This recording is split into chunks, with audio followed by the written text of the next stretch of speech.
My daughter called me from a doctor's waiting room and said it like she was reading a grocery list. I sold the beach house, Ma, and the truck. She didn't ask. She didn't apologize. She hung up before I could breathe all the way back into my chest. There are sounds that travel straight into your bones. That click of the phone, cold and final, was one of them. I sat for a long moment with my hand still on the arm of the chair in the clinic, feeling the room tilt just a little, like a painting being nudged off the wall. People around me talked about blood pressure and lab results, and somebody's child kicked a magazine rack, but the noise existed in a different room now. I was there, but I wasn't where their voices lived. 45 years of a marriage compress into a single sentence when someone else chooses to speak for you. 45 years of mornings shared over coffee that tasted faintly of burnt sugar, of hands that learned how to find one another at night without needing words. That became She Sold the Beach House. 45 years reduced to a line, an action, a disposal. My breath came slow and deliberate because anger does not wear well at 71. Neither does spectacle. I had learned to carry my grief like a heavy purse, steady straps, one shoulder, always close. Before I go any further, I want to be very clear, plain as the seam on the inside of a coat. When I say my husband hid a second family for 20 years, I mean it literally. There was another household, another set of names, and another address in his handwriting. There were photographs that came with the envelope he left me. There were bank transfers. There were deeds and a key numbered and tucked in a corner of a drawer. I wrestled with whether to say that out loud, even to myself. It felt obscene to announce. And yet it is the axis of everything that follows, the single turning bolt that made my years with Robert tilt into a different geometry. If this story moves you at all, if you want to stay with me as I unfold it, consider subscribing. There will be hard things here, but also the kind of quiet that helps make sense of crooked lines. I remember Robert at the kitchen table the morning we married, staining his newspaper with coffee. His hair a wild halo that somehow always looked dignified. He would laugh, very small, when I accused him of planning everything. Antonia, he'd say, that old softening of his voice when he wanted to charm me out of my stubbornness. I plan so we don't have to panic later. He planned the garden, the vacations, how to fix the roof, how to keep our bills balanced when the children were small and the salary was not. He had pockets full of receipts and a way of folding paper that looked like prayer. For 45 years, I trusted his folding. He died in quiet fashion, no fireworks, no drama. Pneumonia came, then another infection.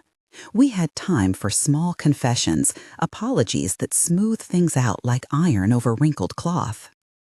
He held my hand and told me to look after the girls, to be kind to Angela when she was weak, to tell Edward not to burn bridges because bridges are expensive.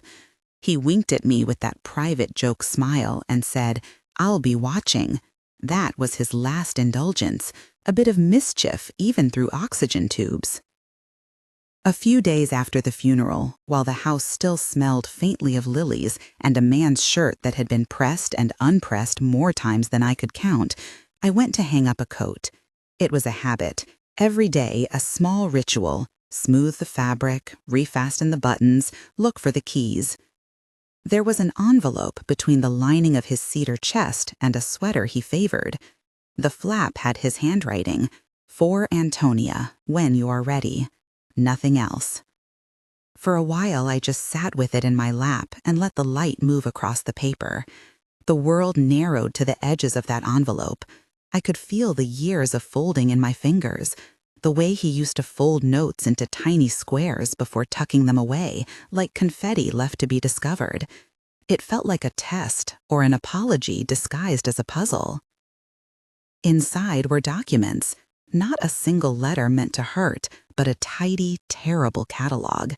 Deeds to an address I had never been given keys to, Bank statements with transfers traced over 2 decades, a handful of dated photographs, and a short folded sheet where his pen moved more quickly than in the careful handwriting I knew. On the note, he had written, "I cannot speak for everything. I thought this would make sense if you ever needed it. I am sorry. Keep your hands clean." Keep your hands clean. He had always been precise. That line felt less like a plea and more like a command. The photographs were the first thing that made my heart slip from disappointment into betrayal. One was of Robert in his 50s, older than the boy I married, but still handsome, sitting on a stoop with a woman I did not know, and a small boy with his knees full of sand. The boy had Robert's chin. The woman had his eyes. If I was being honest, and by then I always intended to be, the photo felt like a slow frost. It crept up over the surface and left a fine, bright crust across everything I thought I understood. I read each bank transfer the way you read a confession. Regular monthly entries, small at first, then steady. Help towards rent, then a mortgage, groceries, a little tuition here and there. There were names: Evelyn, Daniel. The deeds were in a name that wasn't mine, but it was his handwriting on the lines where signatures should be, as if he had been writing 2 lives with the same pen. I sat down at my kitchen table like a boat that had been untied and floated a few inches from shore. The world that had been anchored in Robert's stewardship now felt, briefly, adrift. I did what people who have never been in my position might imagine I would do. I screamed. Not loudly, not theatrically. I pressed my palms to my mouth and let a small animal sound escape that had the length of grief in it. Then I folded the paper carefully back into the envelope like it was fragile glass. I put on my coat and walked 3 blocks to Aurora's house. Aurora has lived across the street from me for as long as I can remember. She keeps her garden immaculate and always has a trickle of tea on the stove. She is the sort of woman who notices when your curtains are the wrong color. She opened the door the way she always did, small smile, head cocked, as if considering whether the weather would warrant a jacket. I did not cry when she hugged me. I don't think either of us expected tears. But we sat on her stoop, and I told her the story as if I were reading from a list. The phone, Angela, the envelope. Aurora's eyebrows went up in that familiar, exasperated line she uses to measure injustice. "Girl," she said finally, because Aurora always calls everything by its essence. "You gonna let them walk over your porch like they own the house?" "You saw what I felt," I said. "You saw the paper." "I did more than see." She was quiet for a beat. "You need to speak to Peterson. Don't you be playing with these things on your own. Men like to leave neat little surprises for after they're gone, so the living keep busy sorting the boxes they won't understand. Peterson's the one who'll tell you how to do it proper." Mr. Peterson came to our kitchen a week later. He is a tall, soft man in his 60s with thick glasses and a habit of folding his hands when he speaks, like he is always clasping the next sentence into place. I first met him years ago over something much smaller, a title issue with the garden shed, and I liked him because he could make concrete things feel manageable. He did not laugh when I told him about the envelope. He tilted his head and read the documents with the sort of concentration that looks devotional. "There's more than paperwork here," he said carefully. "There's a life you were not given. That has implications, financial, yes, but also legal for the estate. Was anything set up through a trust?" "No," I told him. He took a breath that smelled faintly of coffee and old books. "We have a few choices. We can petition to freeze the sale of assets that are in question. We can investigate the transfers, look into whether there was a cohabitation arrangement. I'll be honest with you, this will be unpleasant, but you did not deserve the secrecy." I had rehearsed what I would say 1,000 times while holding the envelope. The rehearsal was not pretty. It included accusations, collapses, declarations I would later blush to remember. But with Mr. Peterson, I was careful and practical, because grief is not a wise or patient counsel. He explained things with steady adult phrases, injunctive relief, title disputes, potential claims of misrepresentation. I nodded when I needed to, and when the terms grew technical, I let him translate them into verbs: freeze it, stop it, reclaim it. He promised discretion. He promised legality. Those words mattered to me. They were like a ledger, balanced at last. There is an economy to secrecy. Secrets live on interest. They demand payments of silence and small, careful lies. For 20 years, Robert had been paying into another household. I was left holding the bookkeeping for a marriage I thought was entire. Angela, my Angela, had always been quick to take the easiest path. She has a way with people, bright laugh, a smile that opens doors. In her 30s, she took to the life that made things look effortless: restaurants with good lighting, a husband with bigger ambitions than his pay stub could cover, friends who kept their own counsel. Edward had flashy plans and a hand for deals that smelt faintly of smoke. For a long time, I thought Angela's choices were youthful and forgivable. But at 71, you begin to see patterns. Choices collect like dust. They don't care how pretty the furniture is. They settle on the sill regardless. Mrs. Johnson called me one afternoon, a carefully phrased phone call in which she asked if I had noticed Angela's mood change at work. She spoke like a colleague who had once been a friend and was now a witness. "She's under some trouble at the office," she said. "They let her go yesterday. I thought you should know." It is curious how people tell you bad news, in fragments, like they hope you will knit them into a less ugly whole. Mrs. Johnson's voice was soft with embarrassment. "I tried to warn her about some of Edward's expenses," she added. "He was borrowing a lot from the wrong people." There it was, the pattern again. I listened and folded my calm like a napkin. "Thank you, I'll call her," I said, and I did not. You must understand this about me. I do not like to teach lessons I cannot live with myself. I had been tempted in those first furious mornings after I discovered the envelope to drive to Angela's apartment and throw the papers on her kitchen table like a judgment. She would have woken to the sound of her own life altered. She would have felt small and exposed. It would have been satisfying in the most corrosive way. But my grief had teeth that could bite a little of me away if I let it chew. I decided instead on what might be called a measured withdrawal. I would allow Angela to face her consequences, but I would not abandon her while she did. I would be a harbor with a guarded entrance. So I let her live with the choice she made from afar, while Mr. Peterson and I set to work on the practicalities.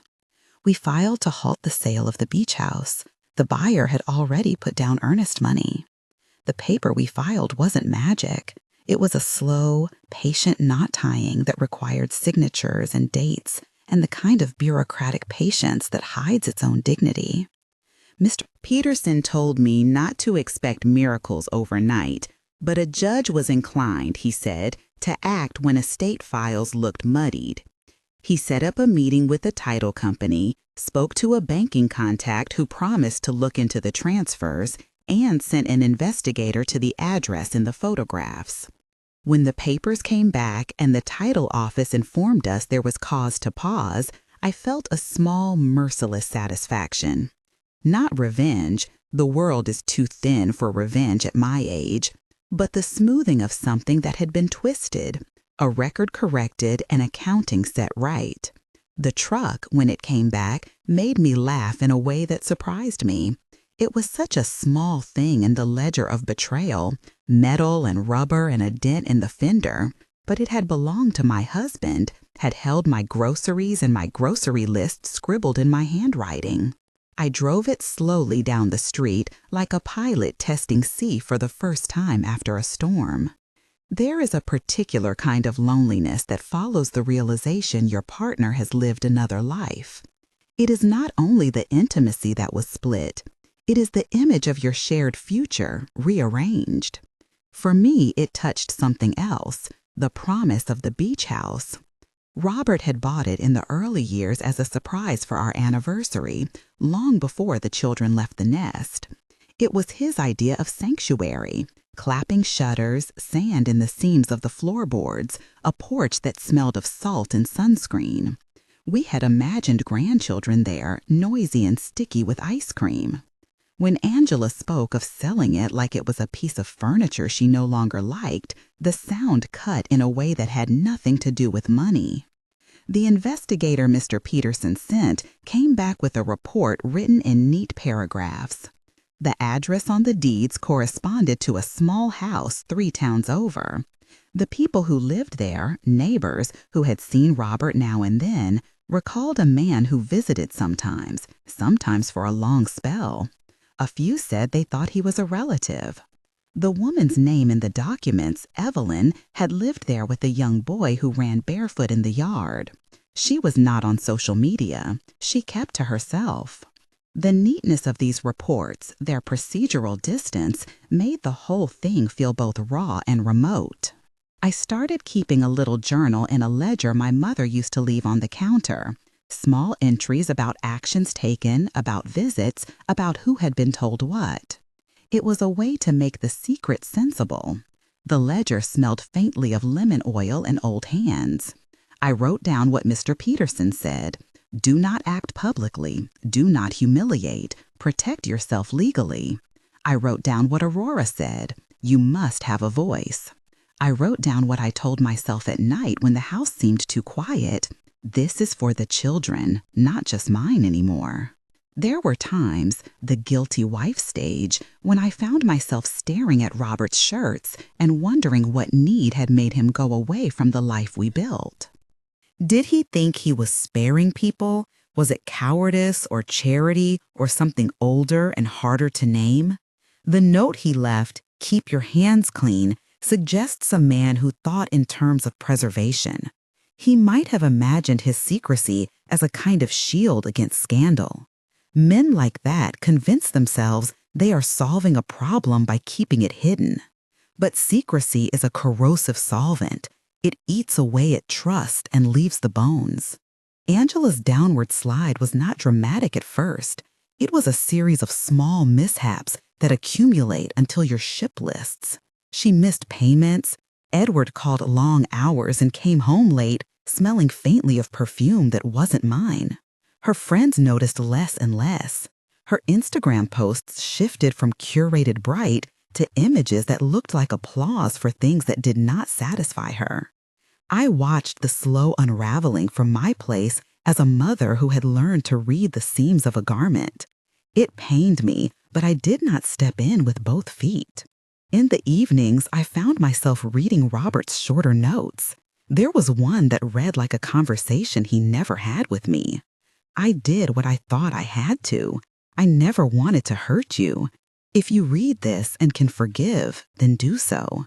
He had written that in a hand that trembled slightly at the edge, as if the pen had been heavy with age.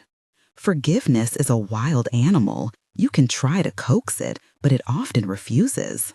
I kept the note folded next to my heart. There were other things the envelope gave me. A key, small and labeled with a number, and a stack of stamped envelopes addressed to Evelyn. The stamps were old. They smelled faintly of paper and oceans. I kept the key on the little dish by my front door. It felt important to have something physical in case my own despair wanted to be practical. My planning was not the planning of a woman bent on theatrical revenge. I have never had the appetite for spectacle. My mind went in a different direction, to repair, to correct, to set a course that might allow my daughter to learn without being destroyed. I had been married, and long marriages teach you the odd arithmetic of love. You give much, you keep some, you hold back other things because you know there will be a time when silence needs to be translated into consequence. There are moments when your whole life's posture shifts Because you make a choice to withhold. I withheld the envelope from Angela. I did not tell her the truth. I let her think she had succeeded in erasing what she wanted. I allowed her to sell the house before the pause was fully in effect, to feel the small victory of having had the freedom to do what she pleased. I watched her enjoy the brief high of independence, the cocktail parties, the new curtains, while quietly on the back end, the gears moved in the legal machines Mr. Peterson had set in motion. This is not a thing I say without feeling the weight of it. I told myself it was to teach, not to punish. Whether that was true or a justification I would discover later, I do not pretend. One evening, 3 months after I found the envelope, Mr. Peterson brought 3 printed pages to my kitchen table and laid them down with the solemnity of liturgy. The investigator had tracked down Evelyn. She was 47 now, and she had a voice that was careful. She had no desire for headlines. She agreed to meet, reluctantly, in a small municipal office where neutral words like discovery and curation were a kind of shelter. My hands trembled when I shook hers. She smelled faintly of sun-warmed linen. There were lines at the corner of her eyes that suggested laughter, not regret. She did not ask me for my husband's forgiveness, and I did not offer it in that moment. We were 2 women made complicated by a man's choices. At first, Evelyn wanted privacy. She asked that any settlement be handled with discretion. She had a son, Daniel, who was in his 20s now. He had no wish to be dragged into the kind of performance that would scar him in the papers. I understood that. Children always pay for their parents' peccadillos. That is a ledger that never balances. I told her then, plainly, because the envelope had also made me plain, that I did not want spectacle either. If Robert had built another life, we would treat it with justice, but with care. Evelyn's eyes, when she looked at me, were not asking for compassion or pity. They were asking to be seen as a person. There was no neat villain in her face. There were choices and regrets and a life that had its own dignity. I left that meeting feeling both less like a betrayed wife and more like a woman who had been chosen to hold a secret until it could be set down with minimal damage. That choice sat heavy and wholly on my chest. You might think, why my birthday? Why pick a party to unravel everything? There is a reason I chose that day, a private logic rather than a public spectacle. Birthdays mark the tidy math of life. They let you collect the year like small coins and decide what to spend them on. My birthday has always been a quiet thing. A coffee at dawn, a call from a child, a kiss left on my forehead by a husband who thought those were the romantic things. Choosing my birthday as the day of exposure was not meant to be cruel.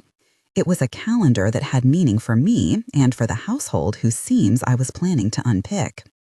I wanted the revelation to land on a day that would allow for reflection more than humiliation. For this, I felt responsible.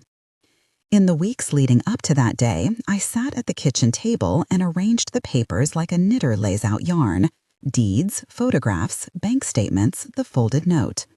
Mr. Peterson would be there, of course. He had advised a private meeting at his office, a space where conversations can be held with legal record rather than on the front steps.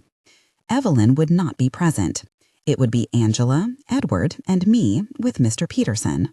Peterson and his assistant quiet as witnesses. I wanted Angela to have the dignity of being told by me first, before gossip or rumor dragged her into a public shame. I wanted there to be a chance for repentance that was not performative. Every plan is a gamble. I had learned that over 45 years. Plans expose you. They require you to be consistent. They require you to keep secrets and also to choose when to unloose them. There is cost in that, and I would pay it. I would not be a goddess in a fur coat beating a tambourine of triumph. I would be a woman with the ledger open, the facts laid out, and the capacity to forgive if forgiveness came honestly. If it did not, then consequences would follow. Not vengeance, consequence. Parenting that extends into the grave. There were small, almost comical bits of domesticity that leavened those days. Rearranging the hand towels in the bathroom to look carefree, letting the mail pile in a neat, real way rather than a worried scatter. I baked a small banana bread for Aurora on Tuesdays because the world needed anchors. I practiced the speech I would give in private, not an angry or theatrical thing, but slow and true. I will tell you what I know. I will give you room to answer. I will ask for honesty. There are things we must make right. When I finally picked up the photograph with the boy's sand on his knees and Robert's arm around the woman, a realization came to me that I did not fully expect. The shape of grief changes when you meet the person who is the cause of it. It becomes not only about loss, but about inventory. There was work to be done. There was sorting. There were people to consider. Evelyn, Daniel, Angela, Edward, and a community of neighbors who would be shocked and then, perhaps, settle into a new normal. I felt then, with a surprising and steady clarity, the urge to do this precisely and cleanly because messes choke later.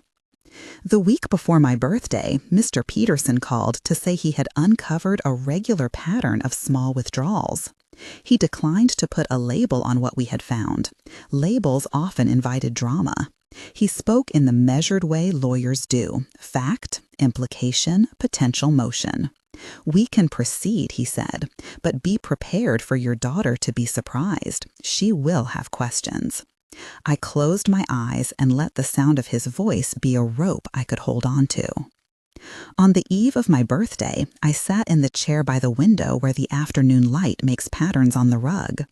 The house hummed in that particular way houses do, appliances low, the clock ticking a polite rhythm, the outside world moving on with its minor emergencies. I put the envelope on my lap and smoothed the paper flat. I am not a young woman, but there is youth in the pride I felt then, the same pride that will not let you be trampled into shame without standing up. I know in the marrow of my bones that truth does not always heal. It often exposes rot that thought better hidden would have kept at bay. But truth is the only way the garden gets cleaned. You cannot plant new seeds in soil that has been taught to hide stones. As night came on, I made tea and thought about what I would say to Angela and Edward when the morning came. I thought about Evelyn and Daniel and the dignity they deserved. I thought about Mr. Peterson and how strange it felt to let a lawyer be the steward of our family's moral reckoning. There is a humility in that, but also a relief. I folded the envelope once more and put it in the pocket in the cedar chest where Robert had kept his shirts. The key, small, numbered, sat in my palm like a promise I had not yet learned how to keep. My birthday would be the day everything opened. There would be pain, there would be questions, there would be a reckoning that would be practical and spiritual, ledger and confession entwined. When I blew out the tiny candle on the little cake Aurora had insisted on bringing, I thought of all the ways life teaches you to survive. I thought of the joke Robert had left on the pantry, that even death could not take away his taste for mischief. I thought of Angela's childhood, how she used to climb onto the kitchen counter and demand pancakes because reasons were not required when you were 5. I remembered that she had always been quick to take what pleased her. The question then was whether she could learn to give back. I woke before dawn on the morning I had chosen and sat at the kitchen table with the envelope between my palms. The house was a soft custard of silence. The light rhymed the sink.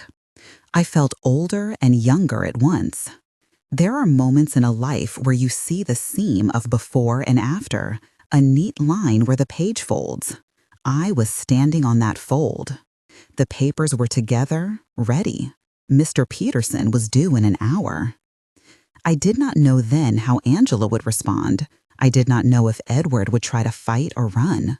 I did not know what Evelyn wanted, beyond privacy, or how the town would name the scandal if it became a scandal at all. I only knew that secrets do not stay private forever, and that some secrets require someone to speak them into the open, carefully and with purpose.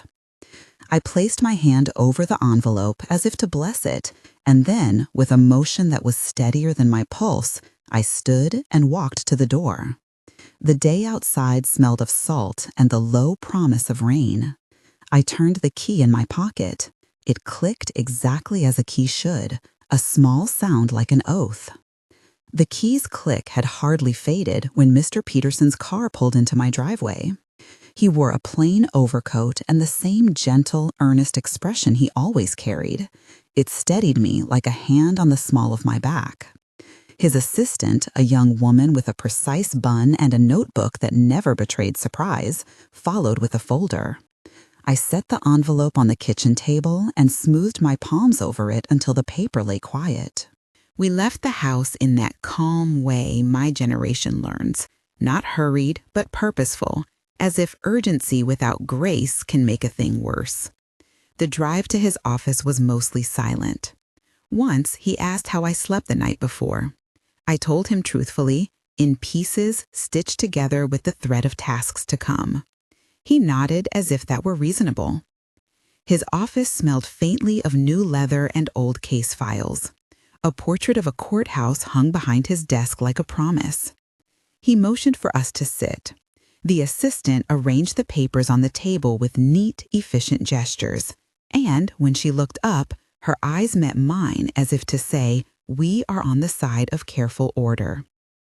Angela arrived late.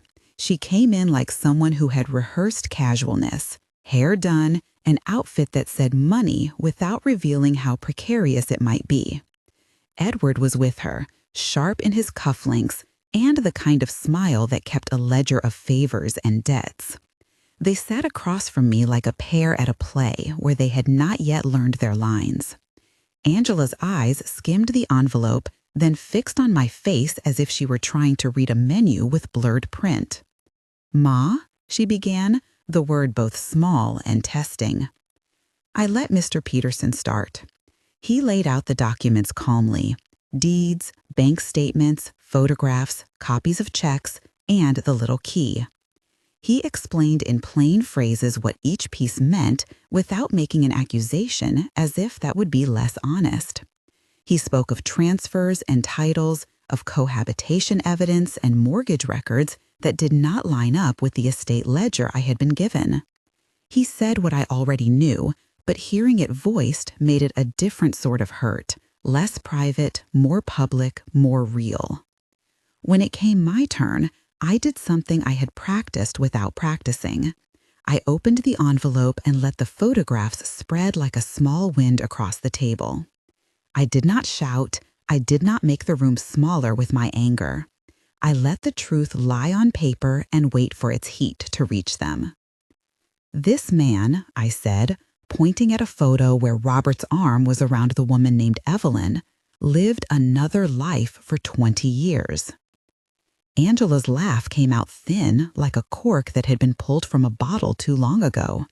"What are you talking about?" she said. "What is this, Ma? Some kind of joke?" Edward's jaw tightened in a way that showed the edges beneath his smooth words. "Are these forgeries?" he asked briskly. "Where did you get these?" Mr. Peterson answered first. "These documents came from your father's belongings," he said. "They were found after his death. They have a chain of custody, the transfers are clear, and notations on the deeds show his signature." Angela's face moved through flashes, confusion, anger, then a sort of petrified recognition. He never told us," she said. "How could he? He's my father." "You knew him," I said quietly, "but you did not know the whole man." She looked at Edward, and in the mess between their two faces, the first fractures appeared. "Is this why you were always taking my money?" she snapped at him. "All those loans, all those checks. What did you do, Ed?" He opened his mouth as if to speak with a practiced defense, but the document Mr. Peterson placed on the table interrupted him. It was a bank ledger that showed a series of large withdrawals coinciding with payments on a loan company's notices. There were receipts that matched things Edward had called business expenses.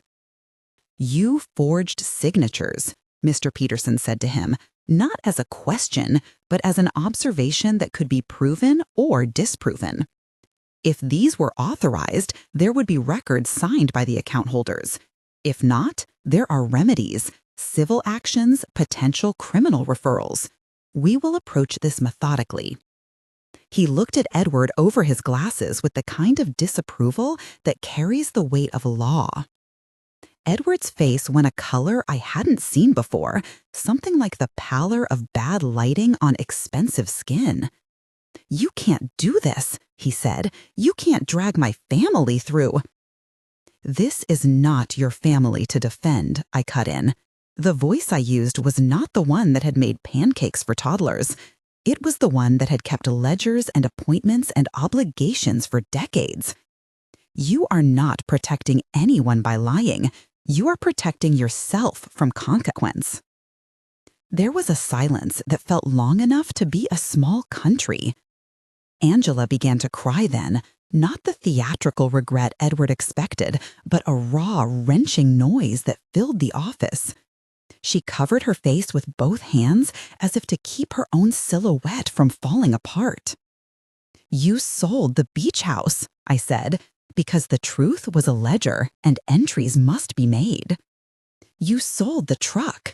You did not consult me about those things."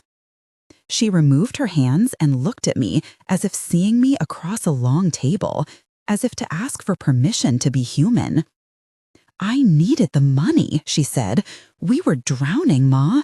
I thought you didn't have anything. You never said." "I did not say because I did not know how," I replied. Then, because it mattered to be honest, I added, "And you did not ask. You assumed. That is where the damage began." Her face contorted into shame and sudden fury. "How dare you make me the villain?" she spat.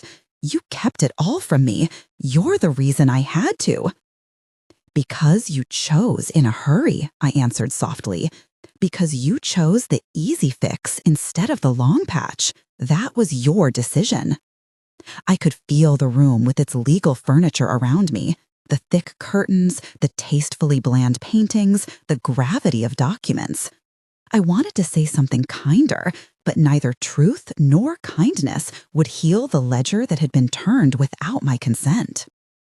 Mr. Peterson stepped in with the practical choreography lawyers know by heart. He explained the injunction we had secured, how the sale had been paused, how the buyer's earnest money was under court order until the title could be settled. He explained that the truck had been located and was being returned because it was titled in Robert's name at the time of transfer, and there were questions about authorization. He said, "We will pursue remedies, and we will seek to hold responsible those who took advantage." And he said those phrases with a rhythm that made me feel less like a woman in the middle of a storm and more like a ship with a crew. Edward, who had been trying to braid charm and threats into a rope to haul himself ashore, began to pace. He looked like a man watching his credit rating fall in real time. He left the room abruptly, slamming the door in a manner meant to imply he had the upper hand. Then he came back, quieter, more calculating. "This is outline language," he said. "You think you have all the cards, Antonia? There are other assets, accounts your husband managed that we can access." He used the royal "we" with a lordly tilt to it.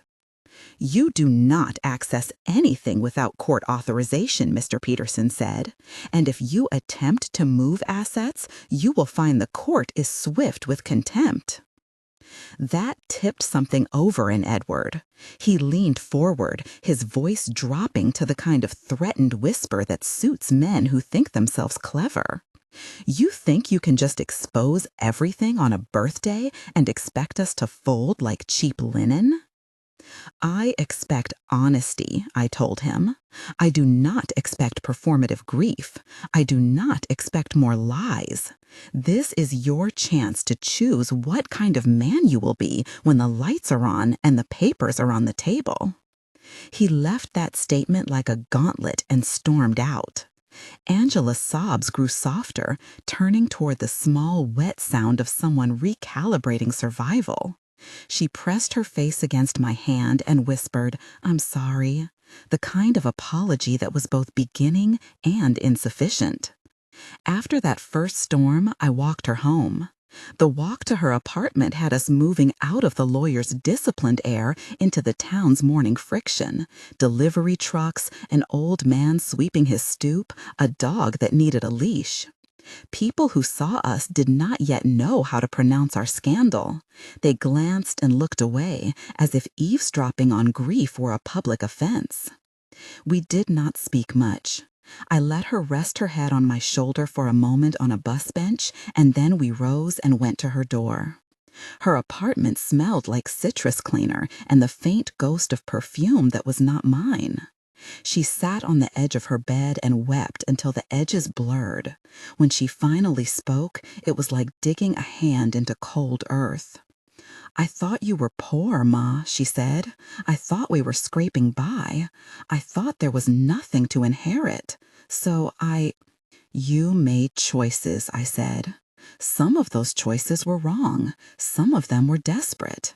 Both things can be true." She nodded through a breath. "Ed was borrowing. He promised me he'd pay it back. He said he had deals. I trusted him." "And that is his fault," I replied, because it was. "But it is also yours to learn from. You cannot grow without falling. The question is whether you stand up and put the work in." Standing up is its own kind of job. I knew this intimately. I did not take her home that night. I left her with a promise that was small but concrete. We would start fixing what could be fixed. I would help legally. I would not shield the consequences. That night, I went to my kitchen and made a list in the ledger under a new heading: Conditions for Re-Entry. It was maternal and measured. Counseling, a repayment plan, work in the shelter once it exists, and a commitment to honesty. I slept on a bed of decisions and woke with them in my ribs. The town, true to form, had opinions that arrived in a slow, stickier way than the legal documents. Neighbors murmured at church. Aurora knitted with a worry that looked like prayer. And someone at the market asked, carefully, if the rumors were true. I learned quickly to treat gossip as weather. Acknowledge it, prepare for it, but do not build your house on believing everything it says. Evelyn did what she had asked. She allowed discretion. She did not want the paper spread across headline pages. She wanted restoration without spectacle. Mr. Peterson and I approached her with a compromise. We would recognize her and her son Daniel's claim to certain property rights that had been misrepresented at points. We would negotiate a settlement that paid off 2 decades of informal support and repositioned ownership in a way that respected her family's dignity. That required deeds to be examined and new titles to be written. It required money. It required negotiation. When I met Evelyn again, she looked less like a character in someone else's story and more like the human being she was. Sturdy, soft, guarded. Daniel was present, respectful, and young in a way that made me think of my daughters at the playground. He shook my hand with the kind of care that suggests one's hands have been taught how to hold what is fragile. We talked about the house by the shore, about the smell of its porch and the way the floorboards creak at night. I told her of my hope for that place. I spoke slowly, listening as she did.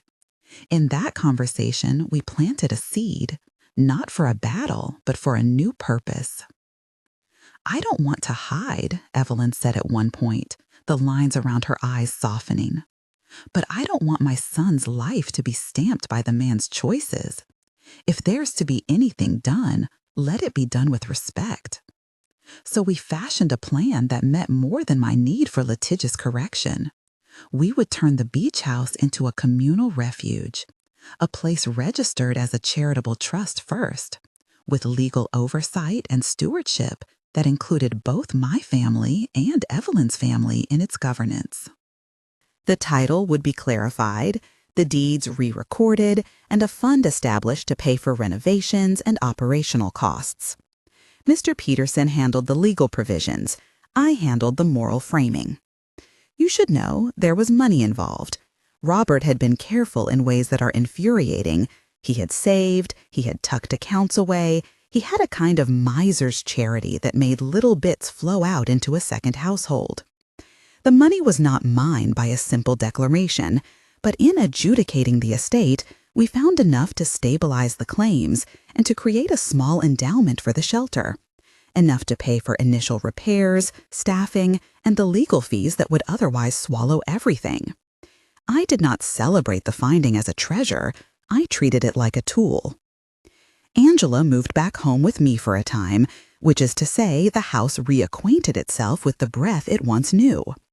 There were awkward mornings, coffee made wrong, the television at a volume that felt like an intrusion, her phone buzzing under pillows. But there were also moments that felt like stitches being made. She learned to do the laundry I had taught her as a child. She learned the pleasure of making a garden bed without instant reward. She learned to be patient while a slow repair is what is required. Mr. Peterson negotiated a settlement with Evelyn that included a formal acknowledgement of Robert's support to her household over the years and a structured transfer of part of the property into the stewardship of the new trust. The beach house was repurposed not as a symbol of betrayal, but as a place of welcome. Legal title changes required signatures and approvals and a lot of patience sitting at tables where people whispered about being adults.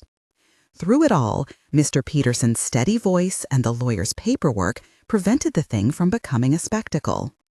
Those months after the revelation were messy and restorative at once. Angela found herself applying for jobs she would once have spurned. She walked into a small cafe and asked if anyone was hiring. The man behind the counter, a tall fellow with a tattoo of a swallow, saw the way she carried shame and need and gave her a trial shift. She learned to set a till, smile honestly without gaslight, and make a latte with a leaf of foam. The work humbled her in all the right ways. Pride and responsibility are not enemies. They are partners that need to be taught to one another. We established rules. I paid for a course in basic household finance for Angela through a community college program. She attended counseling twice a week. She worked in the program that would eventually run the shelter, sweeping porches, welcoming women, learning intake forms, the kind of mundane compassion that saves people in the long arc of days. Edward, who had promised much and delivered less, left when the lights went on and the realities of his debts were disclosed. He fled the town within weeks, his bright clothes folded into a bag, and his voice sounding smaller in person than it had in threats. There was no cinematic confrontation. There was only the sound of the front door closing behind someone who did not know how to be accountable. Angela wept many times. She made apologies that came in fits. She tried to fix what she could and failed often at first. It was work to watch her, to allow the pain of consequence to teach without making her irreparable. I paid for a lawyer to clear some of her most pressing legal exposure because being destroyed by a single season's folly did not fit the redemption arc I believed in. But I made sure she paid back what she could and that she placed her labor and character where restitution could be seen. There is justice in making amends. There is also mercy in making the path out possible. Months later, the beach house opened its doors with a quiet ceremony.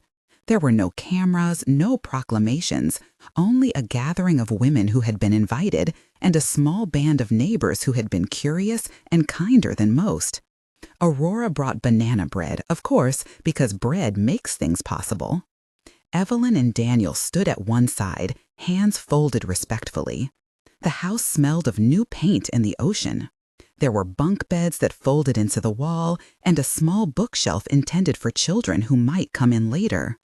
We had a volunteer coordinator who taught coping skills, and a woman who ran knitting groups, and a nurse who held drop-in hours for anyone who needed shots or advice. We called the place the Shoreline House, simple, honest, and a little proud. Its charter named a board that included members from both families, community leaders, and one of the girls who had been helped by the women's outreach program at the church. It required financial transparency and regular audits because part of what betrayed me was the lie that things could be done in the dark. In this trust, we made light the policy, transparency as a guardrail. There were nights when I sat on the porch of that house and listened to the surf and realized how strange it is to build something from the wreckage of another's secrets. The waves do not ask consent, they simply persist. Perhaps that is what we are doing, persisting in goodness. Angela worked there. At first, she shelved supplies, then cleaned rooms, then led intake on slow afternoons when the house needed a steady hand. She looked at the women who came in with a particular tenderness, as if seeing in them the truth she had only recently learned in herself. One woman with a tired smile told Angela one evening, "You remind me of my daughter." And Angela, with a voice that had been taught by consequence, said, "Then let's make sure she doesn't repeat my mistakes." People began to speak of us as an example, not because we were perfect, but because we had chosen repair over spectacle. Evelyn and I developed a careful friendship based on that shared interest. We invited her son Daniel to help with the garden, and he learned to laugh at the way our roses are picky birds. He repaired the porch bench with a patience that suggested his hands had been taught to fix rather than to break things. In a small human way, that was the real victory. Legal matters did not evaporate because we decided to be kind. There were hearings, petitions, and bureaucratic slow dances where patience was the main currency. Mr. Peterson navigated them with a devotion I could not understate. The judge awarded certain reliefs and denied others. The appeals were brief and handled with the sort of quiet competence that blinds the spectacle seekers. The buyer of the beach house withdrew their claim once the facts were settled and the title cleared. The earnest money was returned to them with an apology that tasted of civility rather than insult. The truck's return required a little more paper and a little more of my time, but soon enough I was driving it again along the street with the smell of the grocery list in the passenger seat, and the world felt less like a ship that had been righted. What I did not expect was how this whole affair would soften rather than harden me. There are moments, rare, almost holy, when anger becomes an apprentice to something larger, and from that apprenticeship you learn to act with intention. I discovered that exposing the secret on my birthday was not about theatrics. It was about choosing a moment that belonged to me to reassert what was true. I chose that day because birthdays are a ledger you write your years into. By doing it then, I owned the narrative. Angela and I rebuilt slowly. She learned to manage money, to sit in waiting rooms without the shame of someone else's debts biting at her heels. She took care of the donor ledger at the Shoreline House and learned patience in the small currency of thank you notes and donor stewardship. She learned to answer to herself again. Sometimes people ask me if I forgave Robert. Forgiveness is a complicated verb that requires a person be present to receive it for it to have the neatness of closure. Robert was not present in the way a living person might be. He was present as memory, as handwriting, as the sound of someone who had been given too many chances to be whole and had chosen secrecy instead. I forgave the man I had been with for 45 years because holding on to every sharp corner would have made me small. I forgave him without pretending his choices were small or without diminishing the pain they caused. Forgiveness and judgment are not opposites. Both can coexist in the same heart. 6 months after that morning, the Shoreline House had beds filled with warm bodies and stories of new starts. Aurora visited once a week to teach afternoons in the kitchen. Another volunteer taught sewing. She learned to answer to herself again. Sometimes people ask me if I forgave Robert. Forgiveness is a complicated verb that requires a person be present to receive it for it to have the neatness of closure. Robert was not present in the way a living person might be. He was present as memory, as handwriting, as the sound of someone who had been given too many chances to be whole and had chosen secrecy instead. I forgave the man I had been with for 45 years because holding on to every sharp corner would have made me small. I forgave him without pretending his choices were small or without diminishing the pain they caused.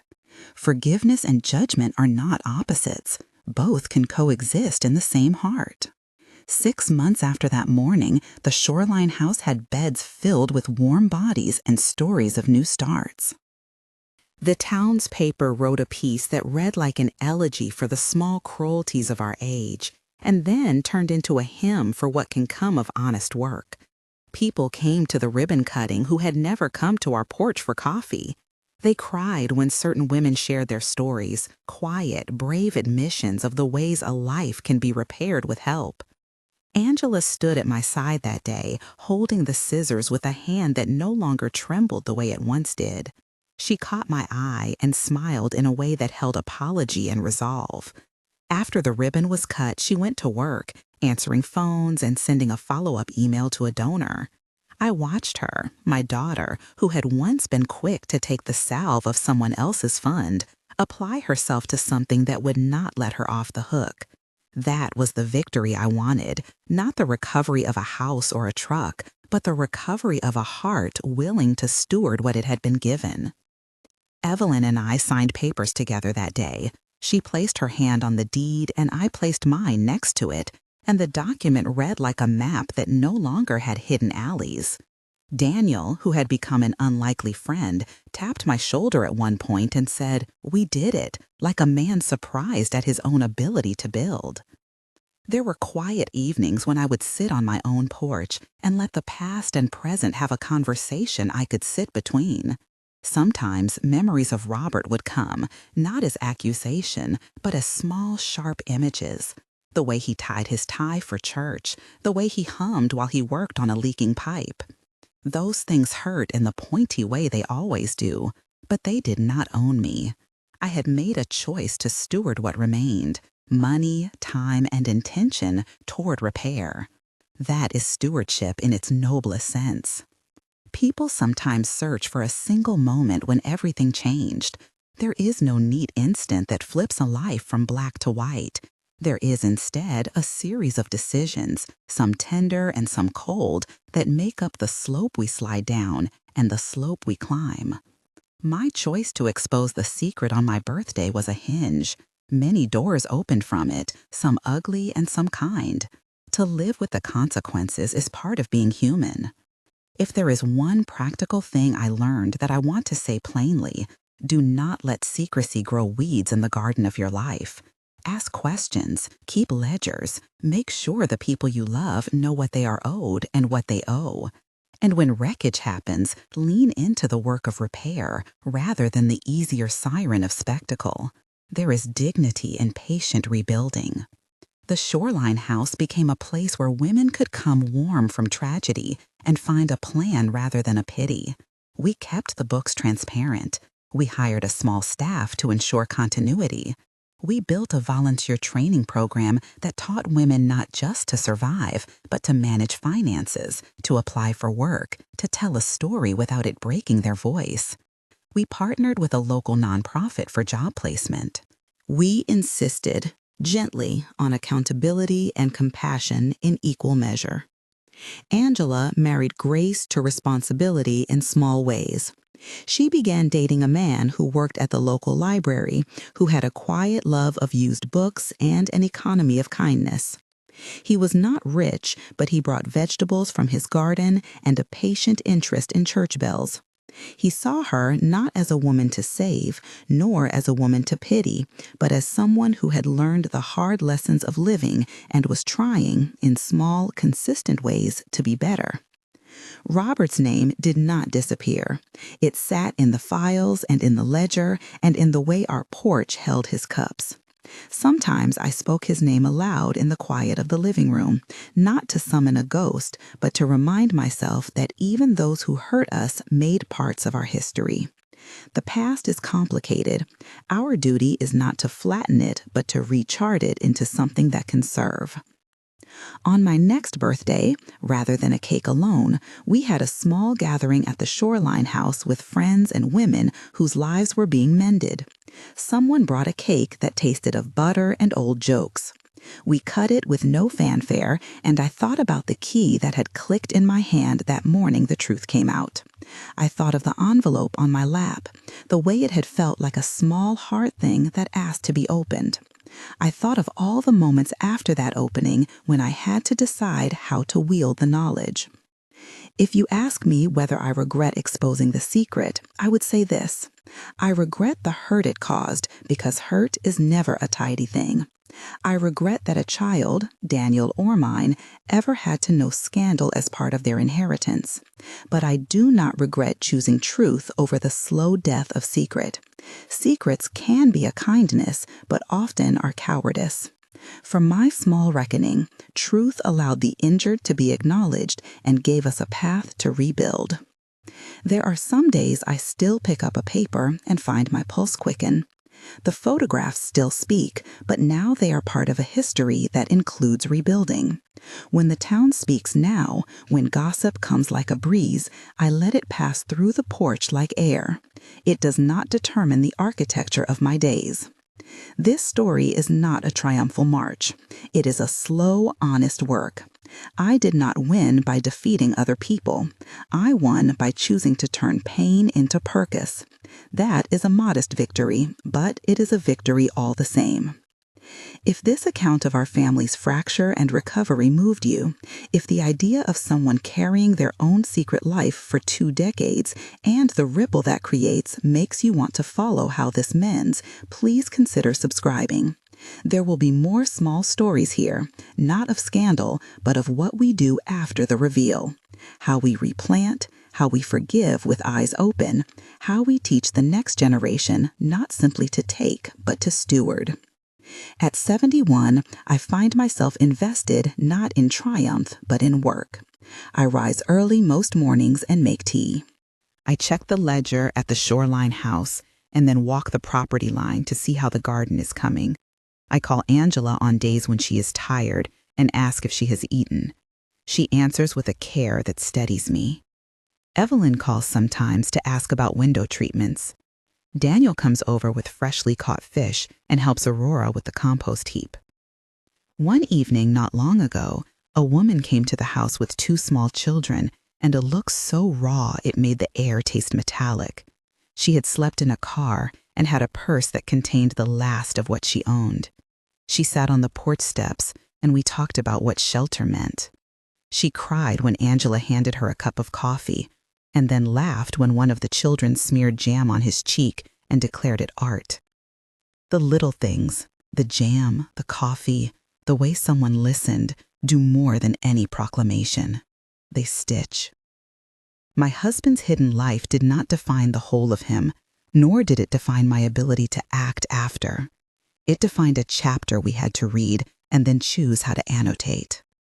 On my birthday, when I spread those papers on the table and let the truth be counted, I was not seeking vengeance.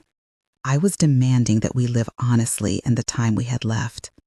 I wanted my children to learn that secrets harm and that accountability can be loving. Tonight, when I sit in my favorite chair and look at the ledger, I sometimes find myself smiling at the absurdity of human complexity. We are capable of treachery and tenderness in the same breath. That's what makes repair possible, the recognition that the person who hurt you may still have redeemable parts, and that your task is not to erase the past, but to make room for a more honest future. So yes, my husband hid a second family for 20 years. On my birthday, I exposed everything. But what followed was not spectacle. It was work, legal, moral, and deeply, stubbornly human. It was where a woman at 71 learned to turn a discovery that could have made her shrivel into a place where others could be made whole. If this story has spoken to you, If you believe in repair and in the slow, stubborn work of rebuilding, join this thread. Subscribe and perhaps share a memory of a time you had to expose the truth to build something better. We will want to hear it, and maybe in telling these stories, we will learn together how to plant gardens that do not hide stones.